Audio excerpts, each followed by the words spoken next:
Welcome to Food Psych, a podcast about intuitive eating, body positivity, and health at every size. I'm your host, Christy Harrison, and I'm a registered dietitian, nutritionist, and certified intuitive eating counselor specializing in weight-inclusive wellness. Join me as I talk with interesting people from all walks of life about their relationships with food. I remember I was teething, little gums bleeding, cried every evening, it was all about eating. When I became a teen, it was all about beefing. Now I'm ready for the world, trying to sink my teeth in, stacking it. Hey there, welcome to episode 111 of Food Psych. I'm your host, Christy Harrison, and today I'm talking with Maggie Ritnour, an art therapist who specializes in helping people heal from disordered eating and dieting.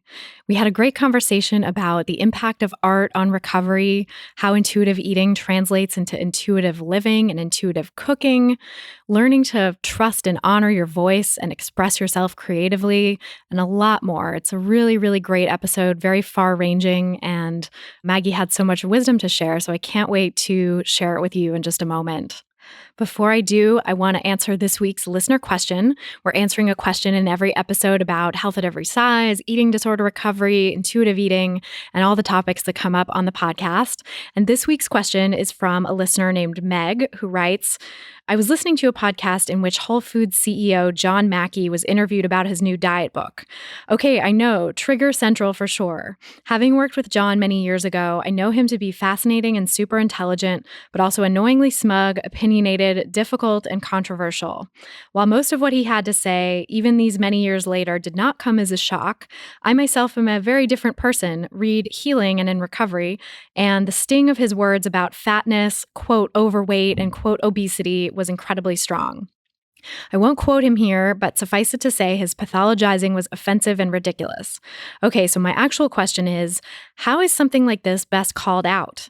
I have composed several emails in my head to both John and the host of the very popular and also fatphobic podcast, but my drafts come across as shrill and too personal.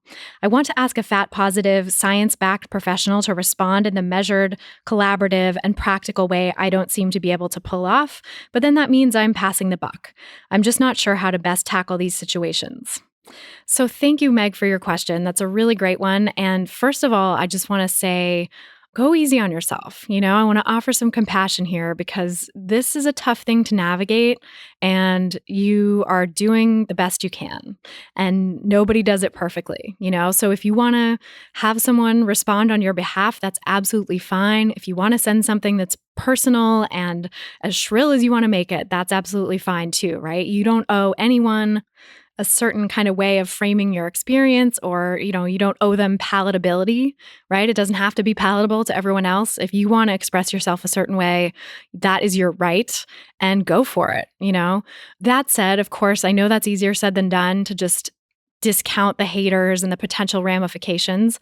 And one thing that's super important when expressing yourself about these issues is your own personal safety, right? And I'm talking about boundaries here, like what you feel comfortable sharing, what feels safe to you to express. If you're expressing something, if you're expressing anger towards someone and they come back at you with anger, would that destabilize you and make you feel terrible, or would you be able to hold your own? If you're in a place where you feel really vulnerable and you're expressing anger, but you don't want to get any anger back, and you sort of don't know how you would handle it if you did, maybe it's better to frame it in a less personal way or take some time and move through your anger and then send it when you're in a little bit of a less heightened place, right? So there's many ways to approach it, but I think the biggest thing is just making sure that you feel safe in doing so that if you say, send off a missive to John Mackey and send another email to this podcast host and you get crickets back, you're not suddenly then spinning and, in a shame spiral about what you sent. And if you get angry emails back or, arguments back or whatever, you're not suddenly thrown off your game, contemplating going on a diet again, having your recovery be really destabilized, right? So if you're in the place where you can speak out and feel like, you know what, I'm angry. This does affect me personally. And like, fuck whatever their response is, I need to express this, then go for it. But if you feel like whatever response you might get could destabilize you, then hang back and process your anger. And then you could also try framing your response in a much more clinical, scientific way, right? And, you sort of characterized it as like hiding behind an expert's words, I think, something like that. But I mean, that is a totally legit strategy. That's a rhetorical device that is often used. And I think you're totally within your rights to be able to do that as well. So one person I always love to send skeptics to is Linda Bacon, not for her to respond personally, because she doesn't have time for that. She's super famous, but she has a great website with a ton of resources about health at every size, organized by topic, by audience. So if you go to lindabacon.org and click on the resources tab, you'll see all of her different resources for health professionals, for the general public, for health at every size advocates. And you can find some talking points there that you could then put into your own words in an email. Or you could, send a link to people and be like, you're ignoring the health at every size research. There's a massive body of evidence showing that higher weight does not equal poor health, or weight is not a measure of health. Check out some of these resources. And in that list, also, she has a great paper that I often refer people to who want scientific evidence in support of health at every size, because it's like really great starting point that includes a lot of the available studies as references and notes in it. And then people can sort of jump off from there and dive further into the research. So this paper is called Weight Science, Evaluating the Evidence for a Paradigm Shift. It's by Linda Bacon and Lucy Aphramor, who also co-wrote the book Body Respect, which I highly recommend. It's amazing for people who are scientifically minded, who don't mind reading a study. It really marshals and summarizes a lot of the evidence in favor of health at every size. It was written a little while ago, so there's more evidence that's come out now, but it's a good start and gives people sort of a jumping off point for defending some of these points. So there's a point in there about weight stigma and how quote unquote overweight and obesity might be correlated in all of these studies with different health outcomes. But correlation does not equal causation. And one of the reasons that we might see this correlation is actually weight stigma, which has been independently associated with poor health outcomes in people who experience it. And people who've internalized weight stigma tend to be at higher risk of lots of chronic diseases that are often associated with higher weight. And guess who tends to experience more weight stigma, right? It's people at a higher weight, people in larger bodies, because of the fatphobic society we live in. So, it may well be that the correlation we see between being at a higher weight and, say, diabetes or heart disease is mediated by weight stigma. People who experience more weight stigma are at higher risk of these diseases. So if we want to help reduce the stigma and therefore reduce the increased risk on people in larger bodies, we need to reduce weight stigma in society. And we know from other evidence that 95% or more of diets fail, that intentional weight loss is not sustainable. It doesn't work in the long term. It results in weight cycling, aka yo-yo dieting. So weight cycling is the clinical term for it. And there is evidence also included in that paper that I mentioned by Linda Bacon and Lucy Aphramor. There's evidence that weight cycling also puts people at increased risk of chronic diseases. And again, who's more likely to weight cycle? It's people who've been stigmatized, who've been told their body size is wrong, who've been told they need to lose weight. Because all diets are yo-yo diets. And so everyone who starts out on a mission for intentional weight loss pretty much is either, truly everyone, I will say this, everyone who starts out on a mission for intentional weight loss either ends up regaining the weight they lost. That's 95% of folks or more. Many folks, 60-something% of those, end up gaining back more than they lost.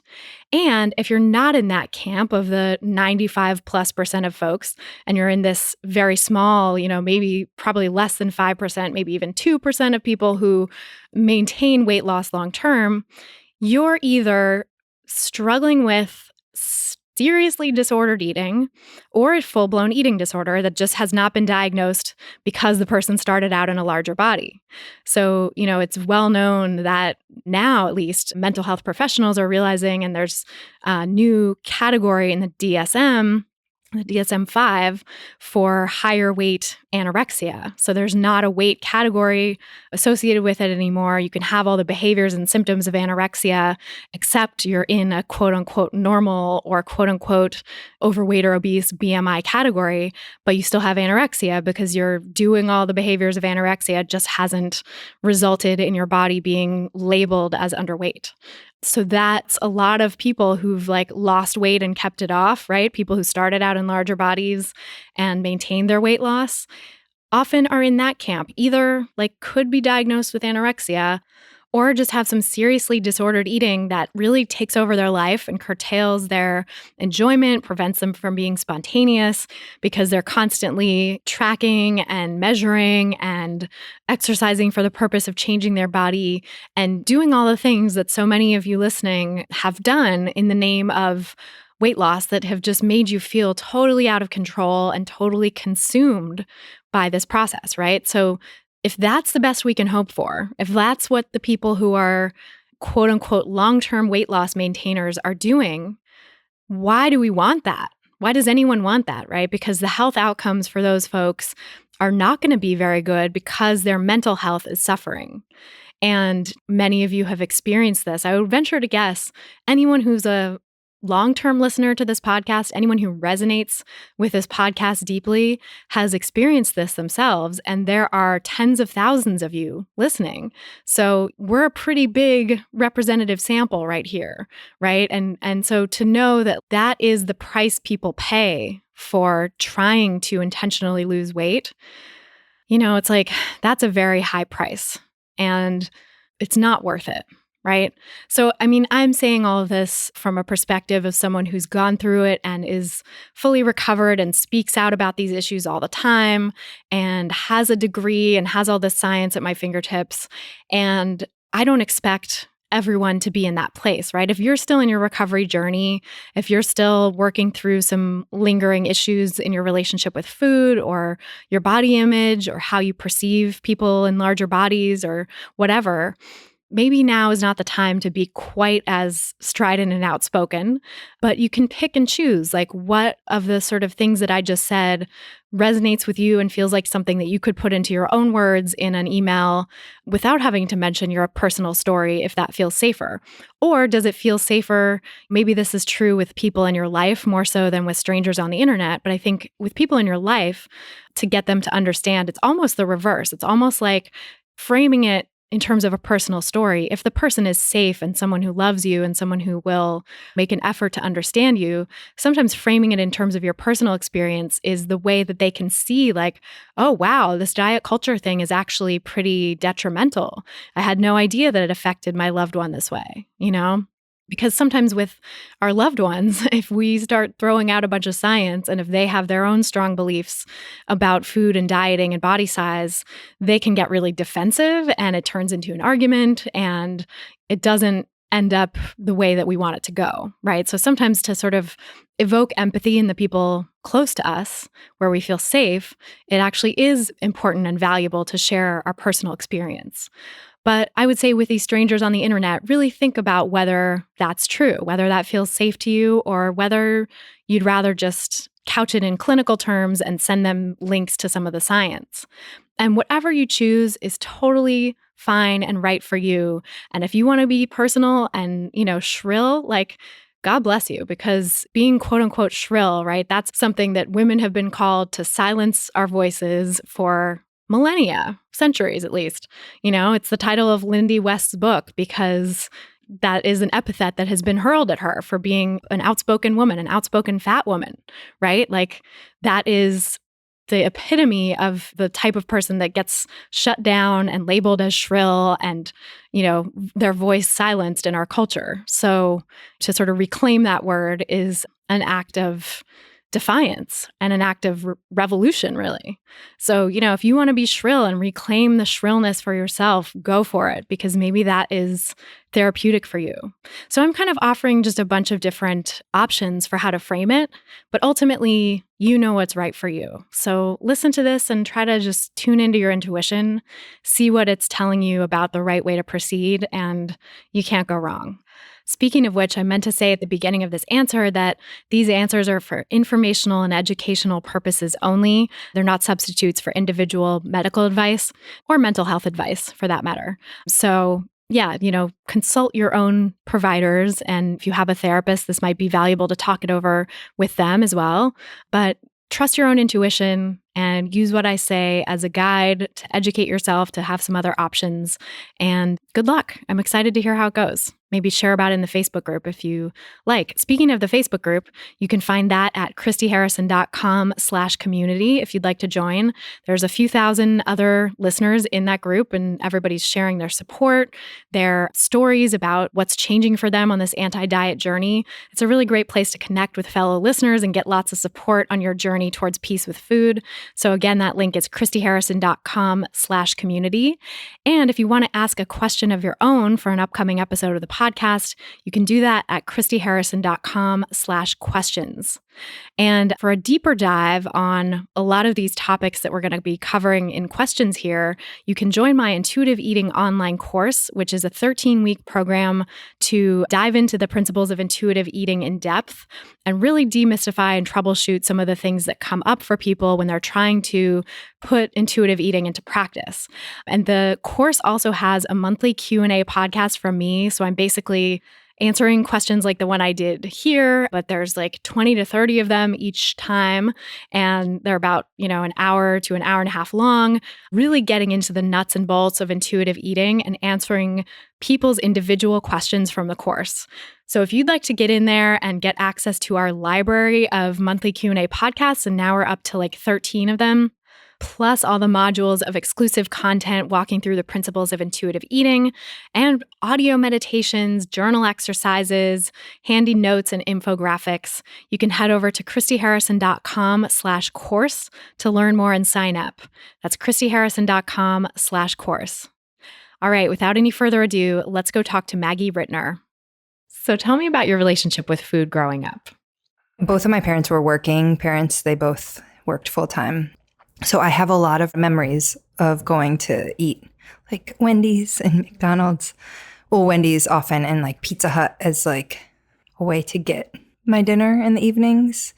So I have like kind of sweet memories of spending evenings with one parent or the other at fast food restaurants.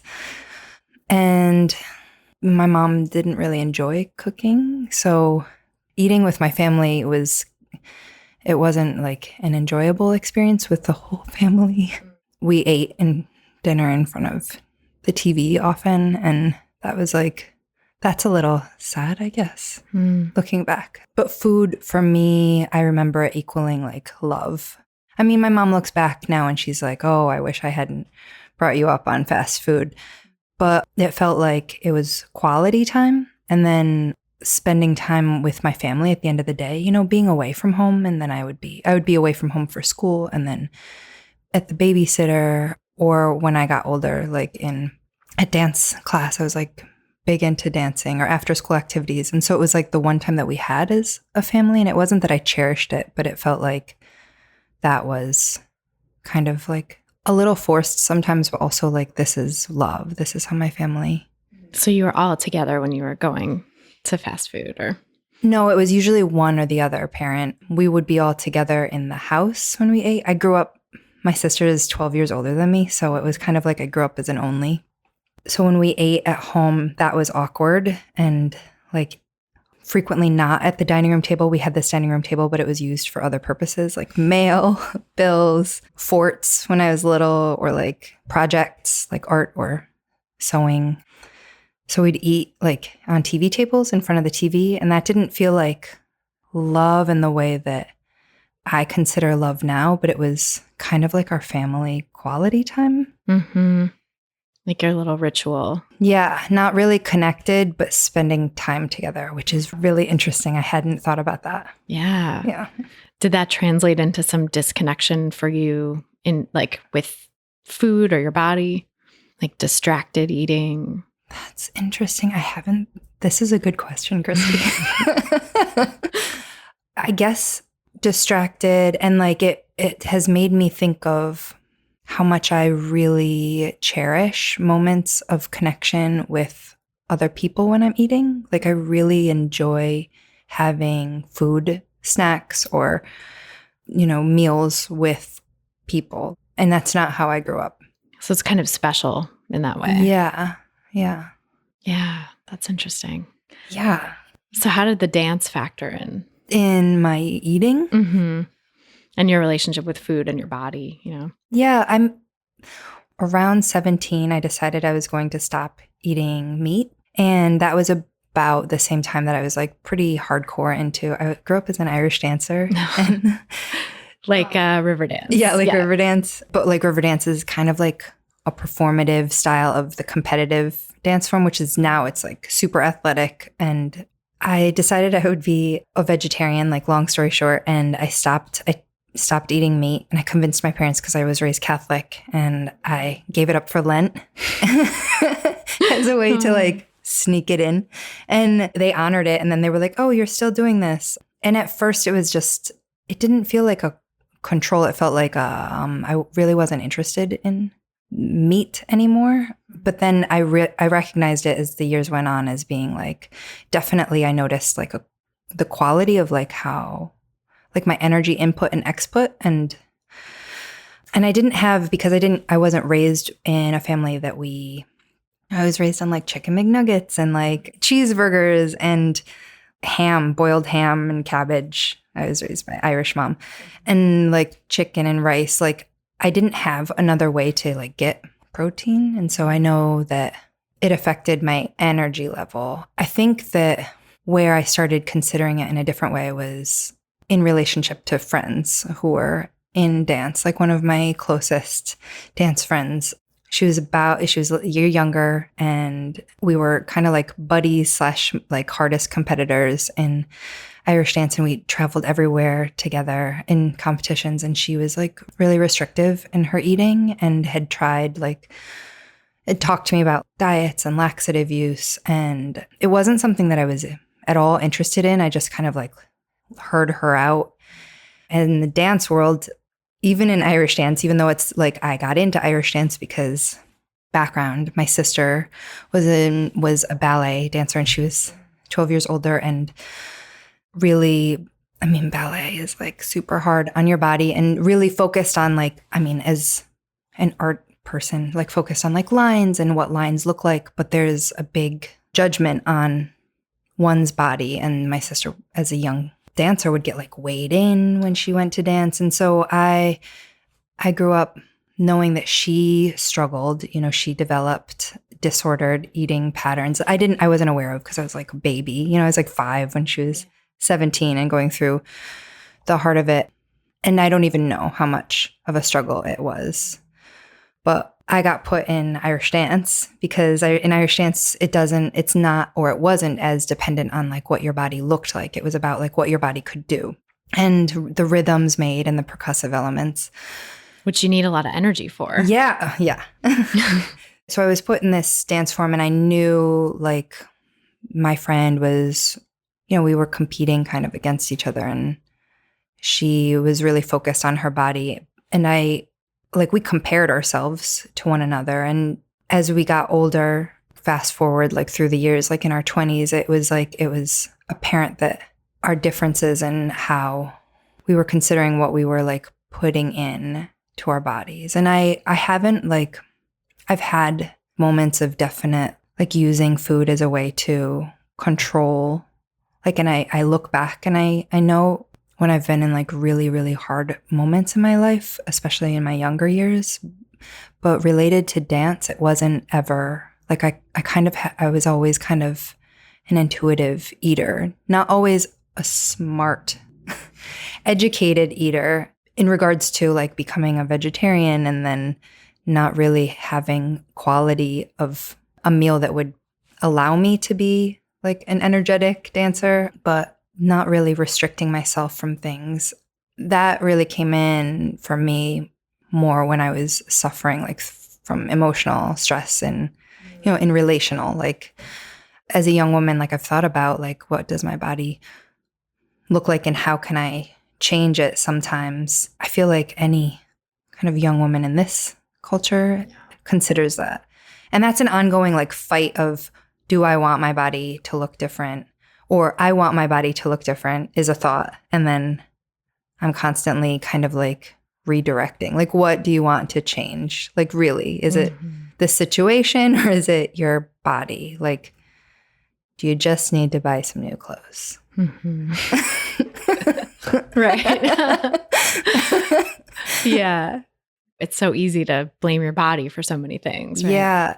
Yeah. I feel like sometimes in relationship to like this one friend in particular, I love her so, how her relationship with food and seeing that there were sometimes like a FU moments of like, I'm going to eat this times more to like show her that it's possible or something. And then sometimes I noticed like working, especially when I was first starting out working with clients who had eating disorders and feeling like I needed to overcompensate sometimes. And I notice I do that in social situations. So there's that, like in social situations, I notice more of like the emotional of like eating more. And yeah, so it's kind of like shifted. My relationship with food has been like little bits and pieces of lots of aspects. And what were you said there were like moments of trying to control things through food or like emotional ups and downs. Yeah, I think that there was, I know that in my early 20s, so like my final years of undergrad, I was living in the city and I suffered like really intense relational disruption and just like heartbreak. And I don't remember any time previous to this of feeling like not in touch with hunger and just like, and also at the same time feeling like I wasn't worthy of eating. Like there was something about, that moment of not wanting to like, exist and like being like really depressed. Mm-hmm. And I look back on that time and I see like having used like, now I would call them like behaviors, like eating disorder behaviors to control, but I didn't think of it like that then. I thought of, and to control like more of like an existence of like, I don't want to be here, so I'm not going to eat. But it wasn't like a thought that went through. It was just like no thinking. And yeah, so I guess it felt more of like a passive eating disorder, like place. Mm-hmm. Yeah. So grief really it was disconnected grief. You. Yeah. Yeah. I've been there too. Yeah. I think it's a common response that people have to grief, like it's like up to a point I've found myself and other people say that like, you might eat when you're anxious or eat when you're stressed, but then at a certain point of depression, it's like it switches off and you just don't want to eat. And that's such a dangerous place for people in our society, right? Because you've had like the groundwork laid of feeling like you should change your body all throughout the years, just getting that messaging. Yeah. And then if something happens that sort of inadvertently changes your body or changes your appetite, sometimes that can get really ignited. Yes. Ignited. It's like the timber, Yeah. Did you find that was true for you? Like, did it kick off a sort of more body image based kind of restriction, or was it pretty isolated to that time? If I really am like mindful about this and like think back, there were definitely moments prior to that I thought, how can I change my body? And if I don't eat, it's a way to change my body. Or that I considered like, I have to do, these things for dance, and then I can eat the meal that and it might have been like ramen noodles or something. And not like counting calories, but really counting like all of these things, and then I get to eat as a way to like consider changing my body. But for the most part, in that moment when I stopped eating, that was situational. That didn't stay. I mean, there was a long time after that that I remember like not eating enough, like looking back. And I just think it was also like, I just wasn't really connected to like I was living in New York. I was a student. I was living on my own, and I just moved to New York, and then I'd broken up. So there was no one to feed me. And so it was all on yourself. And that's like a hard time anyway. Like when you're, 19, 20. Just learning to take care of yourself in general. Yeah. Yeah. And I mean, what you said about grief, that I think that coupled with being so young, but thinking that you're not so young at the time.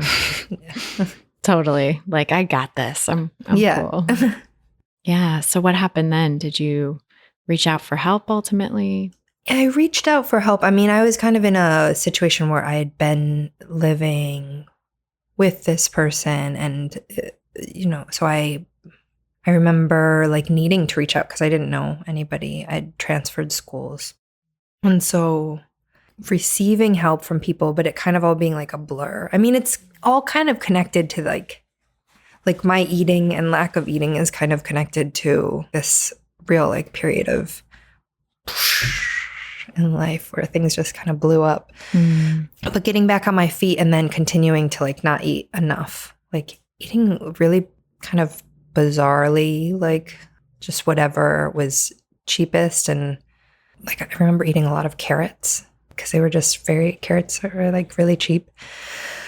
Then ended up making it through school, and part of it was like a financial, like not having money to like eat sometimes, or feeling like, if I only have, $1.25, like I can get a slice of pizza, or I can get this like cookie and they're, or I can get like a soda, and which one will fill me up. But then, getting an opportunity my senior year of college to go and dance on this tour in Japan. Wow. So you were studying art, right? I was studying art in undergrad, and I was dancing like on the weekends. And I wanted to be a professional dancer, but I was in school, and like at that point, like Riverdance was like built up of only world-class dancers, and I was like a good dancer, but I wasn't like the best of the best. And so getting this like little tour in Japan and eating really well in Japan because they fed me. Yeah. Which is really interesting. I never thought about having someone else doing this for you versus having to take care of yourself. Yeah, nobody really teaches you how to take care of yourself, right? And in early college, like I think most of us don't get, I mean, we had like a life skills class in middle school. For some reason, there was no like life skills in high school where it was like, you're going to need to learn how to cook and feed yourself. And you're going to need to, life skills, I think, involved like balancing a checkbook and like using a crock pot, and like sewing was involved. It was like a holdover from home ec, from the old days of home ec. But yeah, it's not something I failed really... that class. Yeah, it's not a class anybody takes seriously either. You don't really see how it's going to apply. No, and I think like at least I grew up, I don't know about you, in like this age of my mom's mom. My mom's parents had a different situation. They like had a pharmacy like shop. So my mom worked full time and my dad worked full time. And so, I was from like in high school, we used to go over to our friend's house and like make microwave burritos. Yeah. And like I didn't have a microwave. So this was like incredible and like so easy, but like I didn't, I knew how to make rice. Well, how do you learn those things? I know.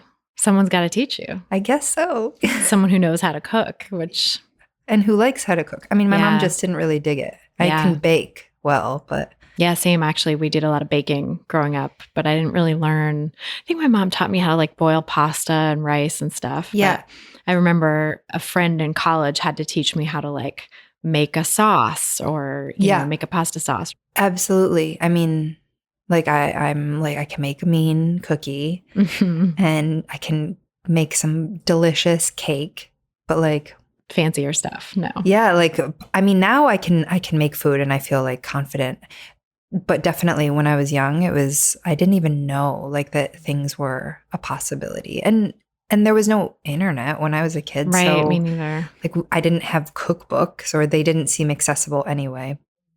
I mean, I can make excuses, but I also lived alone for my junior and senior year of college. So, and I was like super busy. You know, I would be out. I lived in Brooklyn. Like I lived in this neighborhood and traveled up to Chelsea for school, which is a long commute for 19, 20. Like it's a long commute even for anyone. I live in this neighborhood and used to travel to Chelsea for 2.5 years to my office. And I was like, I can't do this anymore. Yeah. Like, people can just come to Brooklyn, you know? Totally. Yeah. And they should. And they should. Everybody should come to Brooklyn. Well, not everybody, because our rent goes up. But I agree. So did you kind of like just bounce back slowly from the breakup and kind of move on? Or did you end up finding therapy at some point? Or Oh, well, I had a really great experience of bad therapy. I was on my mom's insurance when I lived here, and I got like 4 free sessions through my mom's insurance. And so I met with somebody, and I knew it wasn't like a great connection. I was just pretty desperate for help.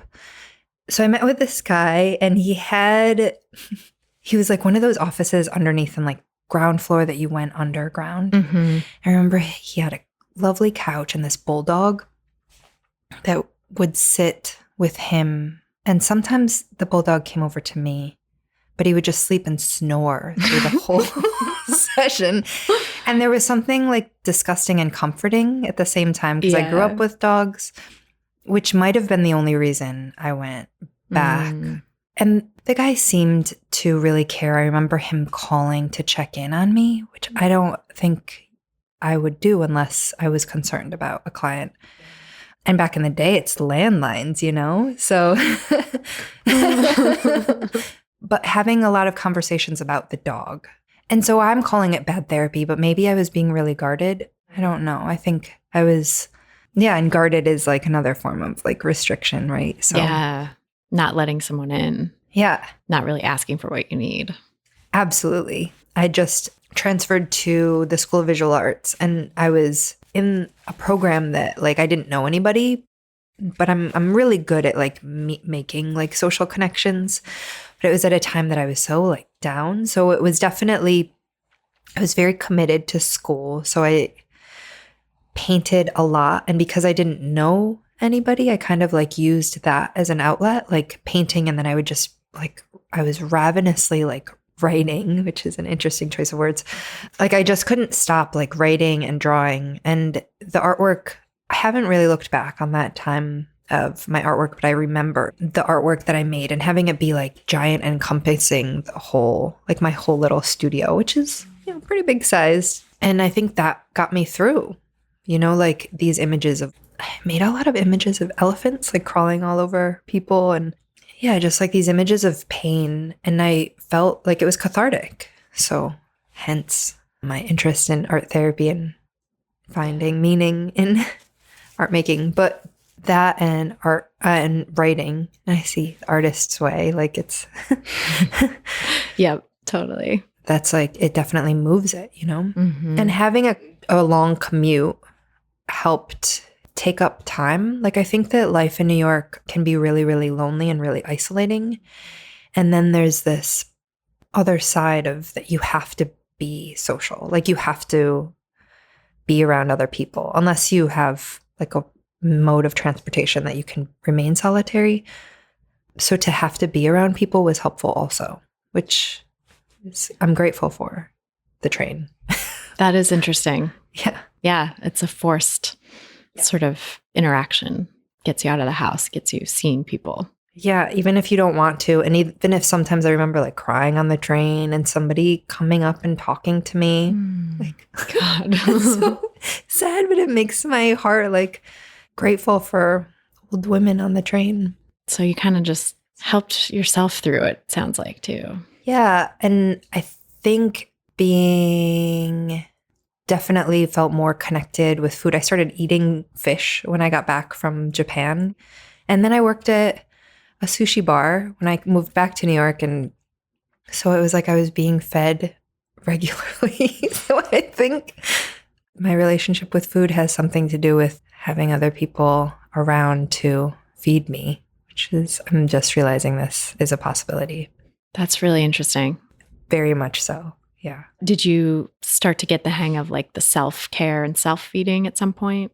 Yeah. I mean, I remember making, like, I think it might have been, I might be getting my trips mixed up, but going away for like a dance performance and having made soup. And I grew up in upstate New York, and I remember my mom making soup and then leaving it out on the stove because it was cold, like in the house. Yeah. Right. But it's not cold in an apartment. No, the radiator's usually on full blast. Yeah. And it's a good thing. I mean, I'm grateful. I've lived in places that didn't have the heat, but the soup got very moldy. Oh, God. And I was clueless. Oh, but I started experimenting, and a friend of mine, my oldest and dearest friend from childhood, moved down to Brooklyn, and we reconnected, and she's like a phenomenal cook. So I learned from her and took more. Like, I remember making like good soups and making different kinds of foods. That's interesting, the learning from friends. I really had that experience too. Like, totally. A roommate my sophomore year in college was a cook, and a guy actually taught me how to cook. And then my roommate in Paris, my junior year abroad, I studied in Paris, and it was amazing. And I lived with a French girl whose father was a food journalist and introduced me to this whole new world of like basically intuitive cooking. It was like she taught me how to like understand when something was done, like what the almost intuition about like what to put with what, and the basics of sauteing and frying and baking and, you know, different things that I had never thought I could do or thought would be so easy. Yeah, that it changes your whole like life. It really does. Because it's so like limiting without knowledge, and then like it opens up so many ideas. I mean, now I can like YouTube. What do I do with this pomegranate? Now you'll get options and like learn how to open it. Right. Yeah, there's a how-to guide for anything you could want. Yeah. Yeah, it's crazy how those experiences change you, change me. Yeah. How did things go from there? When did you get interested in doing art therapy and working with eating disorders? Yeah, so art therapy was something that I remember being little and drawing when I was very little, and I would talk to myself, and I had imaginary friends. Nice. And like talking and being like, I want to work with people and I want to draw. Wow. And so it's kind of like a childhood like dream. But in terms of eating disorders, I think like seeing close people in my life struggle made me want to so my friend that I talked about earlier, we ended up moving across the country. We moved to Seattle together, and she really so similarly, when I was struggling more with food, or my greatest point that I remember struggling with food when I was like emotionally upset, we both went through a real emotional rocky time in Seattle, and she ended up really restricting so much, and I was living with her. So I was like watching her like slowly, like chip away at herself. And emotionally I saw it, but like physically, like watching not her body change, but what she was allowing her body to do, or what she would be really compulsive about doing with exercise and not eating. And kind of not knowing what to do, and calling like treatment centers out there, being like 22, 23. And, eating disorders, like when you're young, like you don't even know what to do to help a friend. Like there's not a lot of, even now I think it would be hard to like really figure out like, how can I support someone? And if I could talk to like that younger version of me, I would be like, you can't change people unless they want to change anyway. But part of me wanted to like get distance and not ever work with someone who's struggling like that, because it was so painful, and it made me like so angry and so upset, and also like triggered in myself, like I don't want her to be like that, and I don't want her to be around me, because I know like I can do that, or I've felt that bad, and I don't want to see someone else suffer like that, which is like selfish, but also like I don't want to see someone who I love like suffer like that, and I don't know how to change them. Yeah. Makes you feel really powerless. So powerless. So I didn't want to. And knowing my sister struggled and not understanding exactly, but understanding like on a deeper level. So I ended up studying, I got my master's in psychology at Antioch University in Seattle. And I did a certificate program out here in my undergrad for art therapy. But I went, like I danced and I worked at restaurants, which is interesting. Yeah. Free food. Yeah, free food. I worked at places that gave me free food until and then through grad school, but I took time off in between. And when I went back, I knew I wanted to do art therapy, and I didn't end up knowing what I wanted to do at first. It wasn't until the opportunity came to me to work with Opal in Seattle, and it was like incredible and super like upsetting to see young women who are just like, me, just like my friend, just like my sister, just like these dynamic, like brilliant, intellectual, bright stars of women, like who just couldn't see it for themselves. And I guess like all along the way, like in art therapy, I've been really interested in like helping people find the gem of their voice and really finding value. I'm totally tearing up too. finding value in their self. And it's not because I always see it for myself. It's because I know that it exists, and I know what it's like to have created something like visually that can be a metaphor for life, right? To have created something that someone else really loves and that you just don't see as being deserving to have a frame around it, maybe. And how that, like when you practice or when you change the perspective, when you see someone else's frame around, and I'm talking like figurative frame around a piece of art, how you can start to begin to see the possibility of like having worth. So I think of like art school and seeing, and what is art? And just there was a exhibit at the Queen's Museum last week. Mm-hmm. It's Miriam Ukeles. Oh, yeah. I don't know how to say her last name. I've loved her art forever. And she had maintenance workers sign an agreement to consider that 1 hour of their shift every day, they would consider what they were doing to be making art instead of working. Wow. And it's like putting a frame on this 1 hour of like, my work is worth more. And so I've always been interested in finding ways to give that to people and finding ways to highlight the voice and the magic of each person's unique voice in the world. And that's because I know how much of a struggle it is to like find or appreciate or like listen to my own, which is interesting being in this situation too. And I find that I've worked with a variety of populations, but this population, predominantly women who struggle with eating disorders, predominantly women, right? That it makes sense because I am a woman. I know what it's like to have this complicated relationship with like the world and my body and this culture. It makes sense. And that's where I want to like help. Yeah.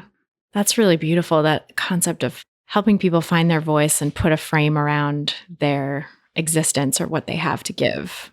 Because I was just thinking about this today, like that I have a number of clients who have a really hard time ever believing that they have beauty, that they have physical beauty, but also like that anything that they have to offer the world is good enough. It's like they can sort of see it in glimmers and pockets, like, oh, I want to make a difference in this way, or I know that I have this talent or something, but then they diminish it and they find ways to like knock it down mentally all the time, And I know that experience so well from the inside. Like I did that to myself for decades, And I think, part of the reason I started this podcast was this concept of finding my voice, of being able to share my voice with the world and feeling like that was enough and that was okay. And the early episodes, I struggled so much editing. We were talking off mic about how I used to edit myself back in the day. And I was like, oh my God, I hate the sound of my voice. I hate these tics that I have. I was trying to edit them out. Like I just was so self-critical at first, And I think the process of just doing it and continuing to do it and put it out there, it was like iterative kind of, like it just helped me come to terms with it. Just the literal sound of my voice and the quirks that I have, I had to get more comfortable with that. And I think through that process, I also had to get more comfortable with just who I am, and what I bring to the world. And it's been such a kind of magical experience to be able to say, like, I'm putting this frame around it. I'm making a brand around this thing, or I'm making this is my business and this is what I'm putting out in the world. And people are responding to it and like getting something out of it. And that's something I never would have thought when I started. I had some germ of an idea and it was largely just like, let me see if I can do this. It was kind of an art project in a way. It was like, let me put myself out in the world in this way and see how it affects me, or see how my relationship with food and my body grows and changes because of that. And I'm interested in other people's relationships with food and their body because of what I went through. And there's something rich there and there's something to explore, but I didn't know where it would take me. And this whole body positive activism thing came through that, like came to me through the process of just allowing myself to be in the world and say what I needed to say. So yeah, I fully get you on the sense of like wanting to show other people that is possible and wanting to help other people get there. Yeah. And I think we've talked about like how it feels crazy when it's yourself, but this whole idea of really embracing the imperfection.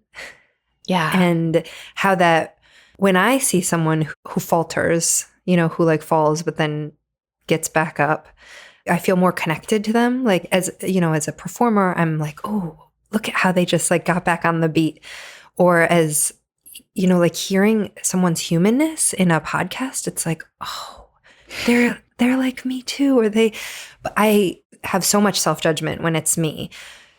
So I want to be that person. And I see you as being like, I hear you as being that person. And I'm so grateful for your podcast and for your existence because our podcast's like super cool how you can like share them with other people. And they're like friends in your ears. Totally. But having your voice in the world is so important, and it makes other people feel like they can have their voice too, but it feels so scary. Like I'm not the podcast person, right? Like, and I'm like, I was really anxious to come and like know that my voice was going to be recorded. Like there's something about that risk that's so important and it's so terrifying. And I want to do it for myself, but I also want to do it so that other people feel like they can. Yeah. And it's not because I've got it right. No, it's just feeling the fear and doing it anyway, right? Or putting yourself out there with whatever you've got, whatever you're bringing to the table. Which in other media, I think it's like it's always tough when it's in a different medium than you're used to, because like I definitely feel that whenever I enter a new kind of space or twist on the same space. Even like I was on an improv team for years. Like I do that. And that was something that started to feel comfortable. And that actually was what led me to start the podcast. Cause I thought I was in this comedy world. I was surrounded, a lot of comedians do podcasts. I got really hooked on comedy podcasts and I thought, yeah, I could do this. I could do a podcast, But when I first entered this medium, it was terrifying. And now I'm super comfortable in this medium, but when someone asks me to do a video interview, I'm terrified, or if I have to speak at a conference, that's a slightly different thing than speaking at being in a character at an improv show. And I can do monologues at an improv show, but it's all just, I think, sort of getting your footing in a new space is always nerve-wracking, but it's like, I've done this before. I've done this before in many settings. Let me just try to remember what I did in those other places to calm and center myself and just do the best I can, because we're all just figuring it out. So much so, yeah. And when you have a place to practice that outside of daily life, then in anything, from cooking and finding this intuitive cooking to public speaking to art making to I'm imagining improv classes or singing, having a different space, you start to realize this is how I can show up in different places. But a lot of times people get not stuck, but get familiar with a certain route of life transportation and we stay there. And so it's hard to build new pathways if we're on that road. So coping styles and using disordered eating patterns, it makes sense. The same as I go to writing or calling a friend when I'm in distress, or maybe I'll feel more comfortable painting a picture to express myself. But what would it be like go to an improv class and dedicate and learn another, trying other things? It gives you an ability to, it opens up possibilities. Yeah, different coping strategies in your toolbox or something that you never would have thought of. Absolutely, which is, I'll just plug, I wish that there were more arts in the schools. Oh, Wouldn't yes. kids be doing so much better with culinary arts and fine art classes? Even sewing. Sure, yeah. Sewing can be an art form too, right? Absolutely, yeah. Yeah. I know, to give people different outlets and different ways of expressing themselves, because we need that. We need to engage those creative parts of ourselves. And that's where so much magic lives. Yeah, and in expressing and building confidence. Mm-hmm. When I'm really capable of doing, I've taught Irish dance, I judge dance competitions, but I cannot, you put me on a basketball court and I feel so really incapable. But what would it be like to go back and try and building confidence in other areas? It's slow. Yeah. But it's possible. And it's I think that I spent so long in my youth being so perfectionistic. I was just such a perfectionistic child in general. And I felt like I got locked into this pattern of trying something. And if I wasn't immediately good at it, then I was so hard on myself, or I had just such a bad time. I remember trying to play golf with my dad when I was probably 13 or 14 and just being so infuriated that I couldn't do it. And him saying, he has some of the same perfectionistic tendencies, but he was one thing that I learned is that in golf, the harder you try, the more you're going to miss, literally the harder you swing at the ball, the more you're going to hit it in some weird direction. And you have to just let go and be more fluid about it. Oh my gosh, that's wisdom. Yeah, the zen of golf. I'm not big on golf for sort of social reasons. I don't like what it represents, this men doing business on the golf course thing, but I feel the actual sport of it is pretty meditative in some ways. That it sounds like it. Yeah. It's kind of making me want to play golf again, actually. I feel that. Yeah. Also. Okay, let's hit the links. Is that what you say? I don't know. Let's hit the links. That link? Sounds like a golf thing. Links. Oh my God. So tell us a little bit about your art therapy practice and what that looks like. Yeah. So art therapy, I currently am working, I have a private practice. Yeah. And I'm working at a treatment center in the city. I run groups right now. I run a couple art therapy groups with people who have eating disorders. And on my own in private practice, I generally see clients like one-on-one. Mm-hmm. I have a couple couples. And art therapy, I mean, I think of art therapy as like, a mix of psychology and art. And obviously I talked about like, I believe it's a way for people to practice to have a voice.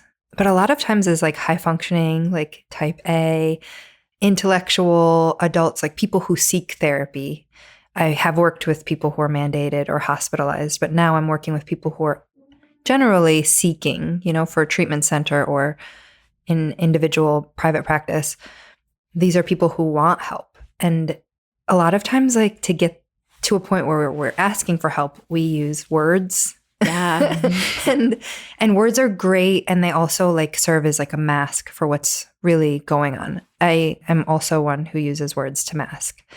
And so art, when introduced, can become like a backdoor to talking about things that are unconscious, or maybe it can be used as a way to talk about how art is made.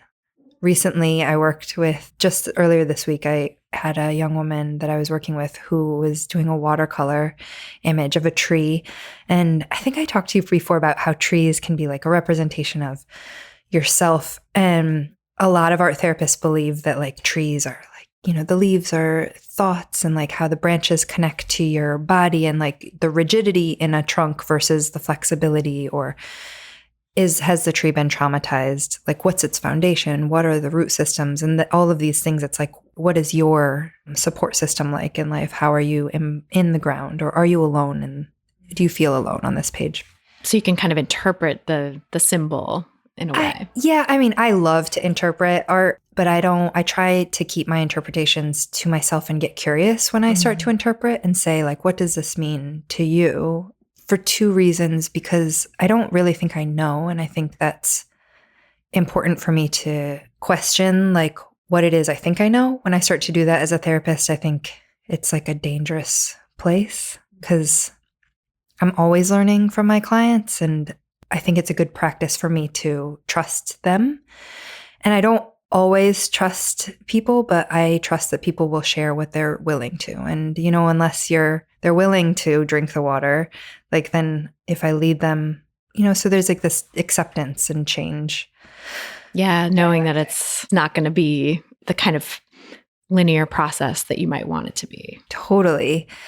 But then the second reason is to really like instill like trust in clients and their own process in art making. And like that can start to build confidence in making images. Like my color green may mean like new growth to me, but your color green may mean sickness. Like green doesn't necessarily have like a universal meaning, is my belief. And so I was watching this young woman make a tree, and watercolors, I mean, if you've ever used watercolors, are this amazing like fluid medium that take time to dry. Yeah, it's hard to control. It's totally hard to control. So some people like really love it and it feels emotional for them. Some people really don't like it and it feels out of control. And depending on if the paper is like up on a wall or on leaning, or if it's down, it might feel differently also. So this young woman it seemed like she was enjoying it and really took time and thought in creating these leaves on the tree. And the group was wrapping up, and there was this moment of like kind of creating a background. And maybe there was pressure, maybe because I was like, oh, we're wrapping up group. And this idea of filling in the page with watercolor when the leaves are still wet, and how they, unintentionally, how colors can like blend together, or, how without something drying, it can bleed into one another, and that what was defined is no longer defined. So sometimes the process is what's important. I mean, I do believe that the tree was important to her, and we talked about it, but we also talked about the process of what is it like in life when you feel like you haven't let enough time in between to have a really important part of your painting, of your life, like not have time to dry, not have time to solidify. And how in that way, like art can be like life, like without time in between treatment for an eating disorder and returning back to life. Like it's hard to get definition. I mean, that wasn't what the intention was, but that comes out. So things like the process can become a metaphor, which I love about art therapy. That's really cool. Yeah. Because then it also takes the pressure off the actual finished work as being something to like scrutinize and analyze, right? And it's more just like, what did that process bring up for you? Or what is this imagery that is coming to you, evoking? Yeah, absolutely. And I think I'm very process oriented. I mean, there are some times when, and in groups, it's nice to have an end product. And with a product, which is really lovely, like you can reflect back. So I've gone through with clients that I've worked with for a year and like looked through images that they've made and like seen them on a trajectory of like, look at where you've come from. And you can see like things that are similar throughout or like color usage. Or one client I worked with had like this little tiny figure in each one of her paintings and she hadn't noticed it. Like I'd seen this figure throughout like the year and a half that we'd worked together, but she like really didn't see this little guy. And looking at it, our last day working together, she pointed it out to me. And I mean, I'd seen this guy the whole time. And she was like, this is me. And seeing it like in burning flames of her eating disorder and then seeing it like climbing a ladder like months later and then seeing it like in a lush nature image, seeing it kind of like transform throughout time or in different environments was super interesting. So you can see like when there are products, it's like seeing pictures of yourself. Being like, oh wow, my hair got longer. I never knew it was growing. It seemed so short for so long.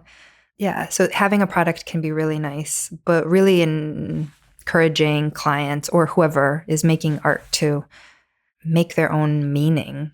And so sometimes I feel very process focused. Like if today is just coloring in the page, then like go for it. And how does that feel to you? Like how are you trusting that that's what you want to do? Or how are you maybe avoiding the idea that the group is doing? Yeah. Are you second guessing your intuition of what you think is, are you imposing something intellectual on it? Like I should be doing this, but really I'm drawn to do this and fighting yourself. Yeah. And just noticing, because that's usually the most therapeutic part, like that conversation of like, even thinking about like, should I be doing this? Or I feel like I'm doing the wrong thing. I mean, chances are those are conversations and internal dialogues that are familiar to you and that you can learn from. And just noticing them like you would thoughts as they come up, having a space to notice them versus them just kind of like running their usual course and being like, that just is part of who I am and what I think. Yeah. I remember I used to be so all about that, like just second guessing everything I would do.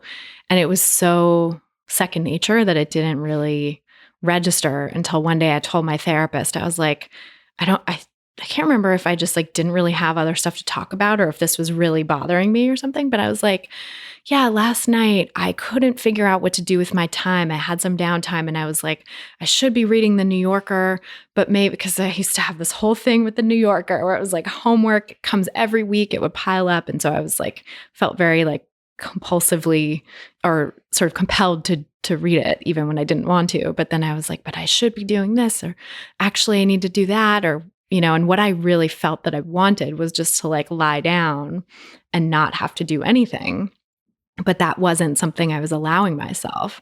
And it wasn't until I sort of articulated that in therapy and my therapist was like, it's interesting that you think you have to do these things. Like who's telling you what homework is this that you've given yourself? And yeah, I never would have come to realize that if it weren't for that space of therapy to have to sort of say like, here's what's going on in my mind. I mean, it's hard. It's painful to notice that because it's like, oh, am I really doing that? That's so like, I know. And then there's like self-criticism about this. About the self-criticism, exactly. The second arrow. And self-criticism is sometimes having a critic is like important. It keeps morality in society. And, you know, and I don't like love shame, but it's a part of forgiveness for me, like learning how, or like understanding, having empathy. Like, I'm not saying I want more of it in the world, but like, I don't think that emotions are all one or the other. Like, they serve a purpose. Yeah, because it's not, I mean, we're so adaptive, and, you know, humans have evolved over millennia to like be how we are. So nature has selected for certain emotions and certain patterns of behavior, right? That like, this is part of what's available to us or what we habitually do.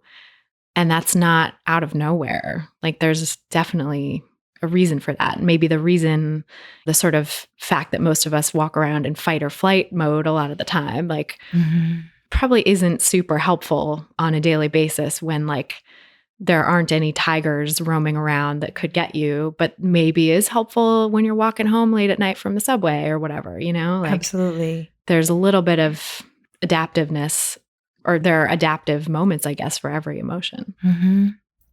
And I like what you said about what's available to you, because I'm thinking like in terms of food, like if you don't have the big grocery store or the Whole Foods, you might not have access to these other options for ingredients, your meal of life, and you might only use the pasta and right. and the pre-made sauce if you've never seen a tomato. But like when you are in that, like these are the essentials, then it gets you by. It's not like it's gonna destroy you, but you can flourish and be so much more nourished with all of these different possibilities of like coping and feeling emotions and like food. Yeah.